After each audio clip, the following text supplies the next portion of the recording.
Live from the campus of Washington and Lee University, this is a Channel 18 Rockbridge News Update.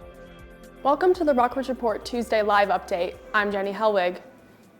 A U.S. official said Russian missiles crossed into NATO member Poland and killed 2 people.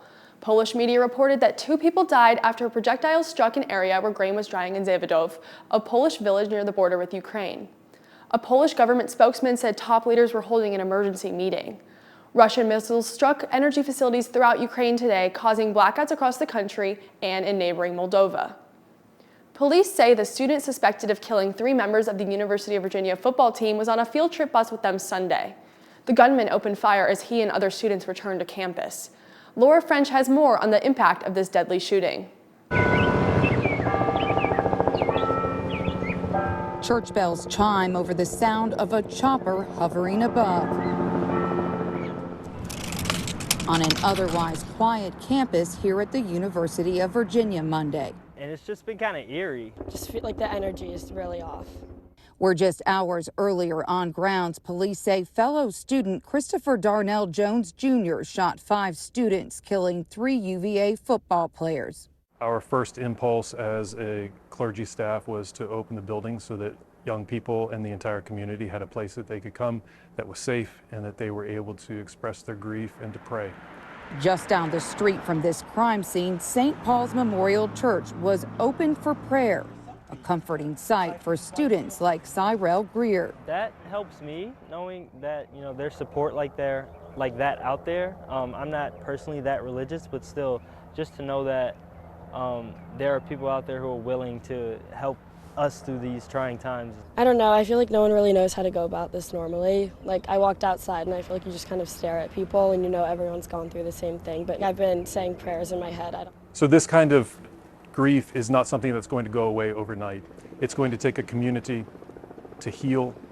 We will never be over it. The families that have lost those that they love will never get over this. The gunman is facing 3 charges of second-degree murder.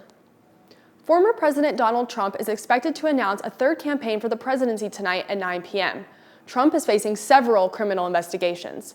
His potential campaign is also overshadowed by Democrats snagging the Senate in what had been predicted to be a red wave of Republican victories. One rising Democrat is Katie Hobbs. CNN and the Associated Press project Hobbs will win Arizona's governor's race. She defeats Kari Lake, a defender of former President Trump who has called the 2020 presidential election rigged. Hobbs served as Arizona's Secretary of State during that election. Lake has already showed doubts about the results of this election. There is no evidence of any widespread fraud. A record 12 women, including Hobbs, will serve as governors after this winter. Google has reached a record $392 million settlement with 40 states over its location tracking practices. The search giant allegedly misled consumers over those practices since 2014. That included confusion around how much consumers could limit location tracking by adjusting settings. The coalition of attorneys general that announced the settlement described it as the largest multi-state privacy settlement in U.S. history. As part of the settlement, Google has to show more information when a location-related setting is turned on or off. Senate Majority Leader Chuck Schumer is working towards codifying marriage equality. He set up a procedural vote for a same-sex marriage bill for tomorrow. For the sake of tens of millions of Americans, that at least 10 Republicans will vote with us to protect marriage equality into law soon. The rights and dignity of millions of Americans depend on it.